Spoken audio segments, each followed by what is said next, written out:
नमस्कार दोस्तों, स्वागत है आपका लिंग पुराण में।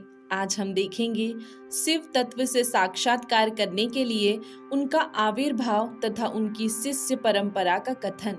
तो आइए दोस्तों शुरू करते हैं। सूत जी बोले, ब्रह्मा जी ने रुद्र भगवान से इस प्रकार की बात सुनने पर उनको पुनः प्रणाम किया तथा यह प्रजापति ब्रह्मा रुद्र से कहने लगे, हे भगवान, हे महादेव, हे महेश्वर, आपको यह शरीर जो संसार के द्वारा पूज्य है, कब किस काल में अथवा युग में ब्राह्मणों के द्वारा जाने जाते हैं अथवा इन्हें किस तरह से तप से, ज्ञान से या ध्यान से जाना जाता है। इस प्रकार के वचनों को सुनकर भगवान रुद्र ब्रह्मा जी से कहने लगे। श्री भगवान शंकर जी बोले, मैं तप, व्रत, दान, धर्म, तीर्थ से, वेदाध्ययन से, धन से जाना नहीं जा सकता, केवल ध्यान से ही जाना जा सकता। 7वें वराह कल्प में जब स्वयं वैवस्वत मनु कल्पेश्वर होंगे, जो हे ब्रह्मा जी आपके नाती होंगे, तब चतुर्युग की अवस्था में युगों के अंत में लोकों में अनुग्रह करने के लिए मैं भी उत्पन्न होऊंगा। उस प्रथम युग के प्रथम द्वापर में स्वयं प्रभु ही व्याप्त होंगे और ब्राह्मणों के हित के लिए उस युग के अंत में मैं भी श्वेत महामुनि नाम से उत्पन्न होऊंगा। शिखा सूत्र से युक्त हिमालय के छागल नाम के सुंदर शिखर पर वास करूंगा। सभी मेरे 4 शिष्य वेद परांगत शिक्षा से युक्त मेरे पास ही पैदा होंगे। वे सभी श्वेत शिखा से उत्पन्न होंगे। वे सभी योग में परायण हुए मेरे समीप ही चले जाएंगे। पुनः दूसरे द्वापर में जब सघोजात प्रजापति व्यास होंगे, तब मैं भी लोक कल्याण के लिए पैदा होगा। तब मेरा नाम सुतार होगा। तब मेरे ये चारों पुत्र दुंदुभी, शतरूप, ऋचिक और केलुमा नाम से उत्पन्न होंगे तथा ये 4 ही साथ साथ ध्यान और योग में पारंगन होकर रुद्रलोक को चले जाएंगे। तीसरे द्वापर में जब भार्गव व्यास होंगे, तब मैं युग के अंत में दमन नाम से प्रकट होऊंगा। तब भी ये मेरे चारों पुत्र उत्पन्न होंगे। इनका नाम विकोस, विकेश, विपास और पाप नाशक होगा। तब भी ये चारों योग मार्ग के द्वारा आवागमन से छूटकर रुद्रलोक को चले जाएंगे। चौथे द्वापर में अंगिरा नाम के ऋषि व्यास कहलाएंगे। तब मैं सुहोत्र नाम से पैदा होऊंगा और मेरे पुत्र भी सुमुख, दुर्मुख, दुर्धर और दुरातिक्रम नाम वाले होकर योग मार्ग से रुद्रलोक को जाएंगे। 5वें द्वापर में सविता नाम के व्यास होंगे। तब मैं कंक नाम से महातपस्वी के रूप में प्रकट होऊंगा।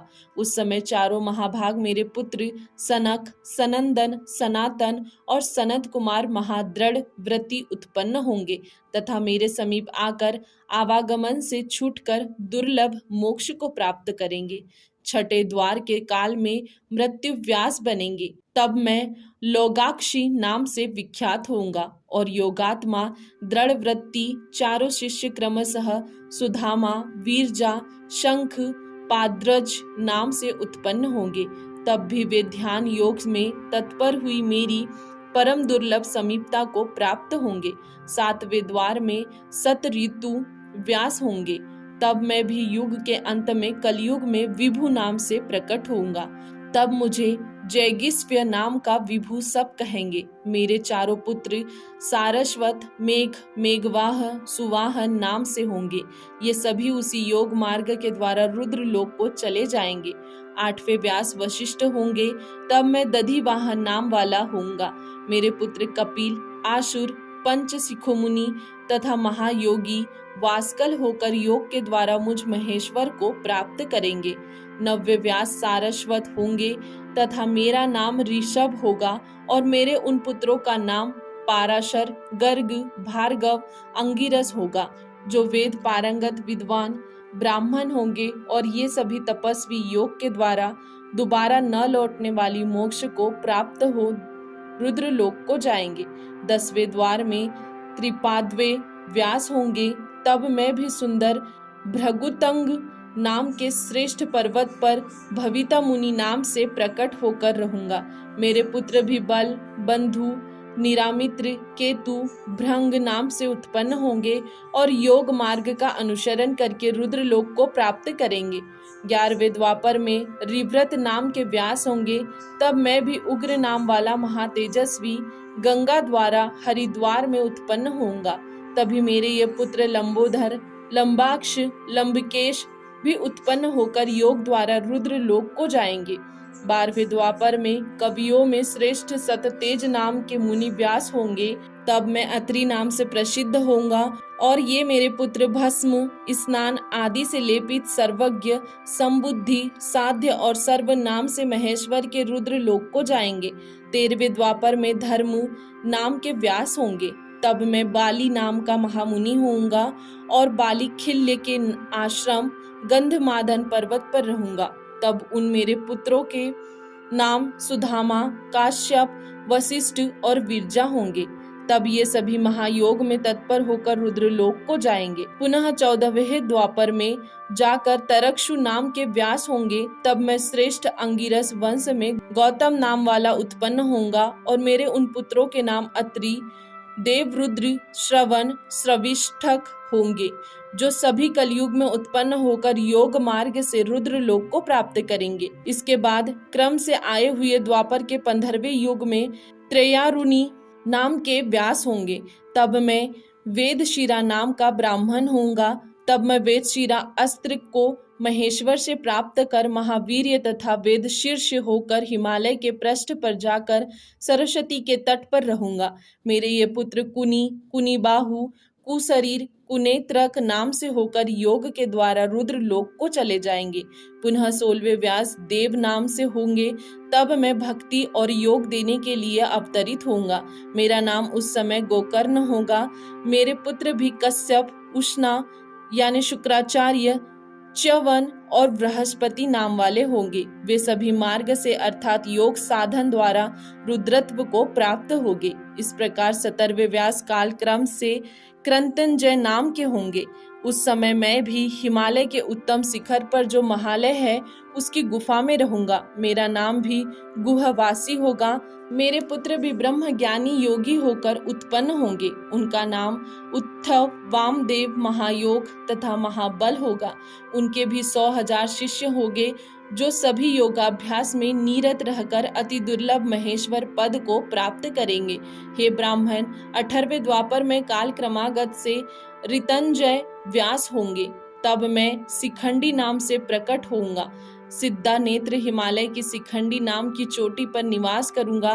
तब मेरे तपस्वी पुत्र भी वाचश्रवा, ऋचिक, श्यावश्य, यतीश्वर नाम से उत्पन्न होकर अंत में योग मार्ग द्वारा रुद्र लोक को जाएंगे। 19वें व्यास का नाम भारद्वाज महामुनि होगा। मैं भी तब जटामाली नाम से उत्पन्न होऊंगा। तब मेरे ये 4 महातेज वाले पुत्र भी उत्पन्न होंगे। उनके नाम हिरण्यनाभ, कौशल, लोंगाक्षी, कुथुमी होंगे।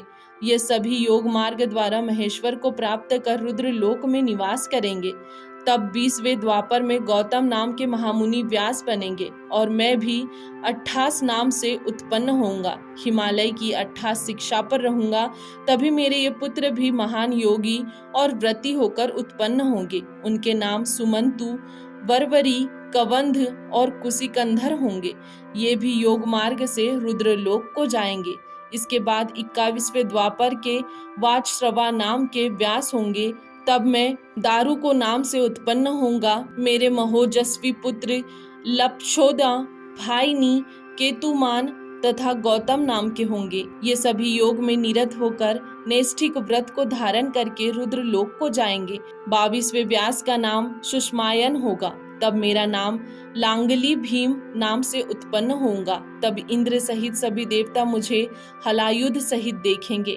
मेरे पुत्र भी धार्मिक, महायोगी, भल्लवी, मधुपिंग, श्वेत, केतु तथा कुश नाम वाले होंगे। ये विमल ब्रह्म भूमिष्टि होकर रुद्र लोक को जाएंगे।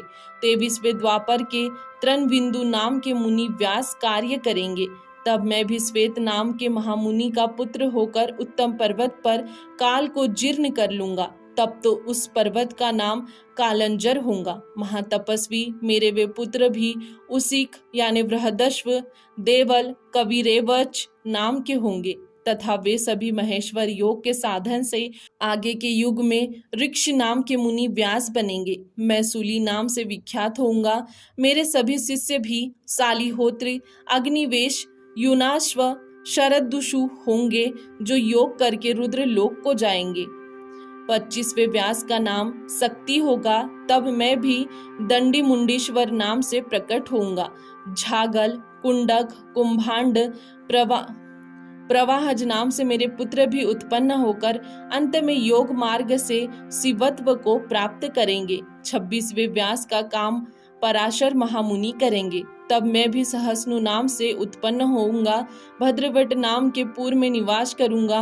मेरे पुत्र परम धार्मिक उलुक, विद्युत, संबुक तथा आश्वलायन नाम वाले होंगे और महेश्वर पद को प्राप्त करेंगे।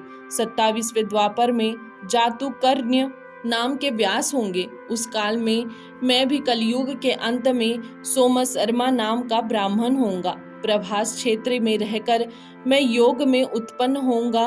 मेरे ये तपस्वी शिष्य भी अक्षपाद, कुमार, उलुक तथा वत्स नाम से प्रसिद्ध होंगे। तब वे यह विमल विशुद्ध होकर योग का अनुसरण करके रुद्र लोक को प्राप्त होंगे।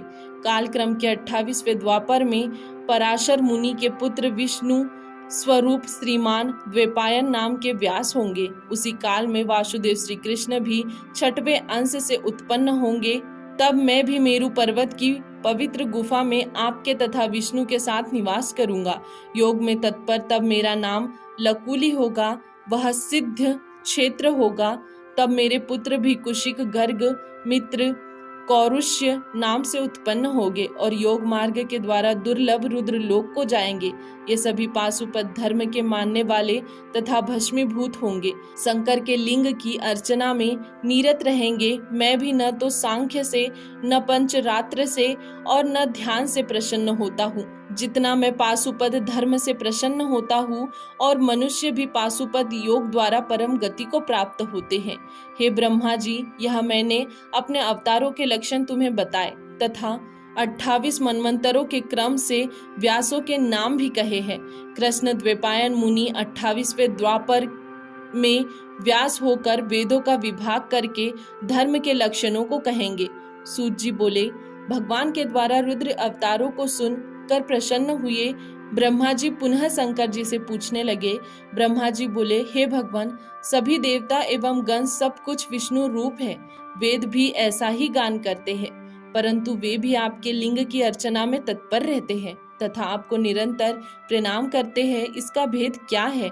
सूत जी, ब्रह्मा जी के ऐसे वचन सुनकर सूत जी बोले, ब्रह्मा जी के ऐसे वचन सुनकर महादेव जी प्रेम पूर्वक कहने लगे कि साक्षात नारायण, इंद्र तथा सभी देव और मुनि भी लिंग की पूजा में जो तत्पर रहते हैं, उसका कारण यह है कि लिंगार्चन के बिना निष्ठा नहीं होती। ऐसा कहकर महादेव अंतर ध्यान हो गए। तब ब्रह्मा जी भी हाथ जोड़कर शिव को नमस्कार करके शेष सृष्टि की रचना करने लगे। दोस्तों, आज के लिए इतना ही। इसके आगे देखेंगे हम कल के वीडियो में। तब तक के लिए धन्यवाद।